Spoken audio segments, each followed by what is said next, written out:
Hey, y'all, what's up? Coach Paul here. God has qualified me. This is Move Mondays, and you have greatness in you. Now, before we get to talking about that greatness, watch this.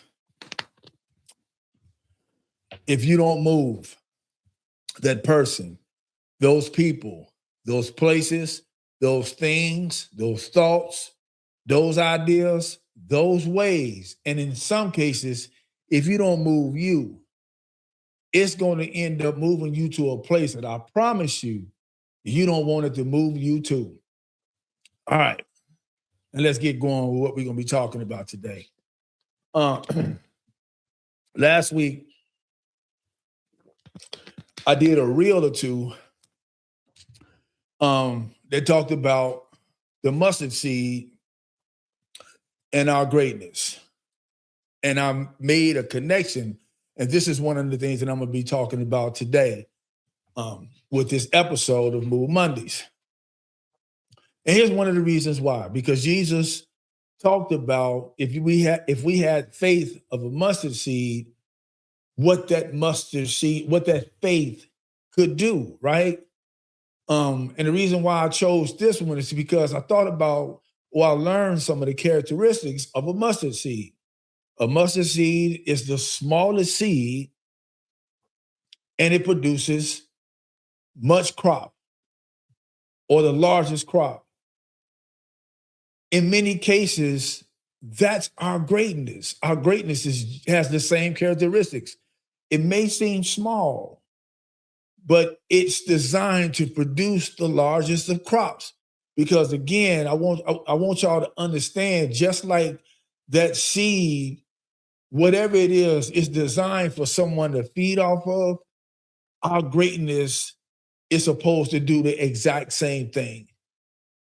And so I talk about that all the time when I speak at the treatment centers, how, yes, this is an apple seed, but it's also an apple tree. And what do we need to do to make this apple seed into the tree? Or what do we need to do to get this tree out of this seed? The same thing with the mustard seed, the same thing with our greatness. Our greatness is a seed that's really a tree for people to feed off of. And what are some of the things that you and I need to do to turn that into this tree, right? That produces much crop that many people can feed off of. That's what this whole thing is all about. So now, when we think about the mustard seed or any seed, let me just stay with the mustard seed.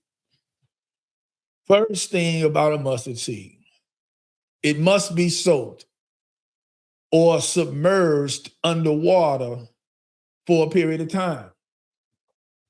The same thing with our greatness. Here's the thing that happens to us when we feel like we're being submerged underwater, when all of this stuff is coming upon us. We think that we're drowning. We think that we are designed and conditioned to believe and think that all of this stuff that's on us, all of this stuff that we are submerged up under is designed to drown us, but it's not. Just like that mustard seed has to be submerged and soaked for a period and go under some stuff for a period, we have to do the same thing. And it's designed to so the seed can sprout. So that we can sprout, right? That's what this is all designed for. And so once that thing goes through that soaking period where it starts to sprout, it has to be sold, right? The same thing with us. What do I mean? We have to be planted under dirt. It has to be planted under dirt. And most times then we plant it, when you think about something being planted under dirt, it has to die or be in the darkness before it comes out. Well, your greatness and my greatness, it has to be planted. It has to go under. It has to go through some dark situations and dark times. Again, it's not designed to kill us. It's not designed to drown us. It's designed to help this thing to sprout, that thing within us, to sprout out again. Because watch this, the ultimate goal is for us, or our greatness to feed. I remember watching a movie with Steven Seagal, one of the worst actors ever. And in this movie, Out for Justice, Marred for Death, one of those things. Anyway, he had an encounter. No, it was this one kingpin drug dealer had an encounter with another kingpin drug dealer. And this kingpin drug dealer said to the other, everybody wants to go to heaven, but nobody wants to die. He was Jamaican. So he said it in Jamaican voice. Everybody won't go to heaven, nobody won't die. That's what some of us, that's the way some of our brains operate. We want to walk in our greatness.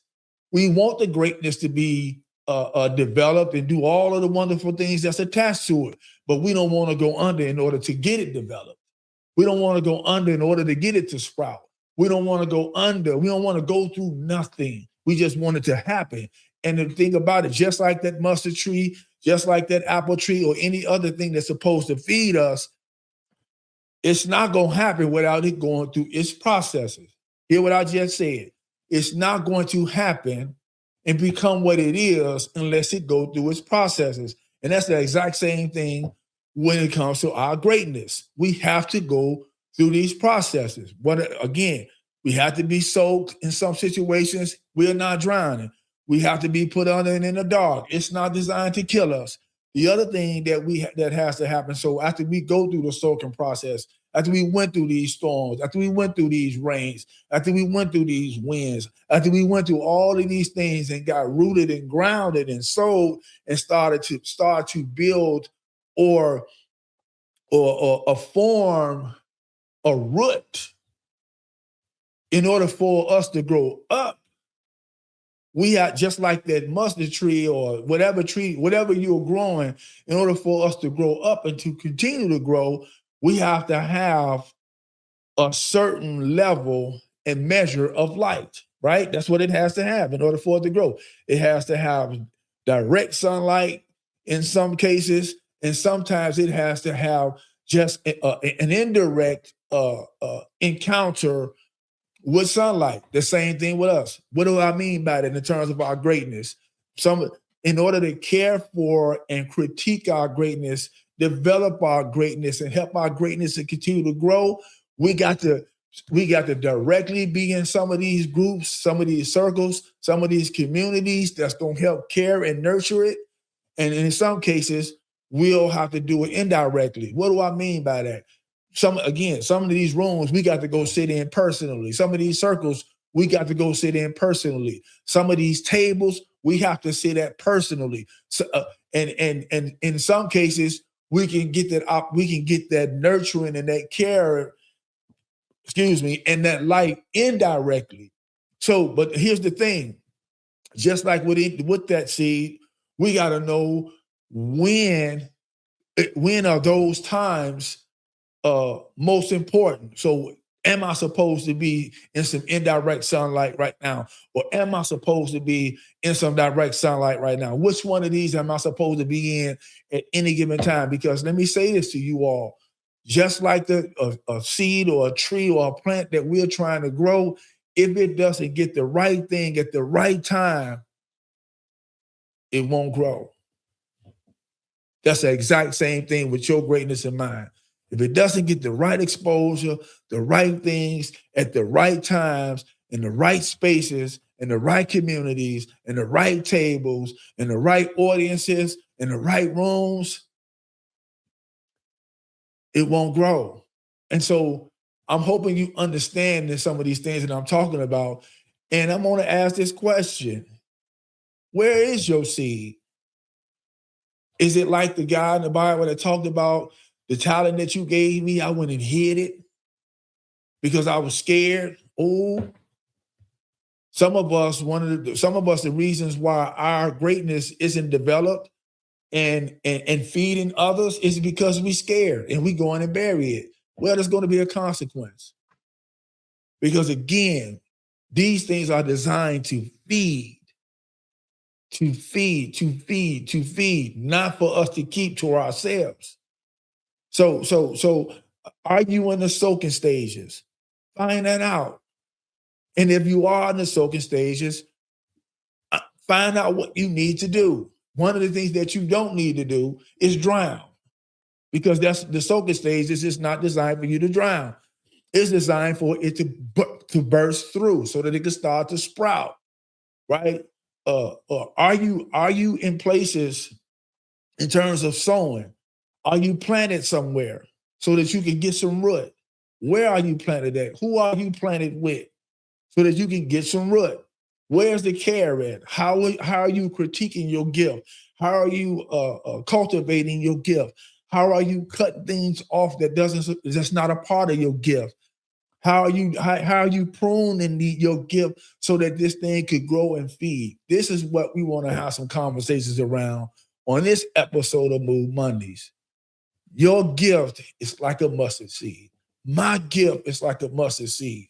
It may be the smallest, but it's designed to produce the largest crop. Because after all, you and I know, when we look out there in that world, it's a lot of people out there hungry and they eat anything because you and I are not being planted. You and I are not allowing our seed to grow. In some cases, we hide it. With that being said, I hope you all got the message, because this is powerful. Let's have some conversations around it and create some opportunities to work together so that we can grow. That's what this is all about. Move what needs to move so that you and I can walk in the greatness that's within us. That's what all of this is about. So I want to strongly encourage that anybody who is listening to this episode, let's have some comments, some, whatever it is, some, even if some questions, whatever it is, let's have something. Let's create some dialogue around this subject so that we can move in the greatness that God has put inside of each and every one of us. With that being said, y'all, I love every last one of y'all, and there's absolutely nothing you can do about it. Till we meet next time, I ask everybody within the sound of my voice, be well, do the next right thing. God bless you all. And if you're looking for a butt, it's going to always be easy to find one. This is Coach Paul. I'm going to the next one, y'all. Deuces.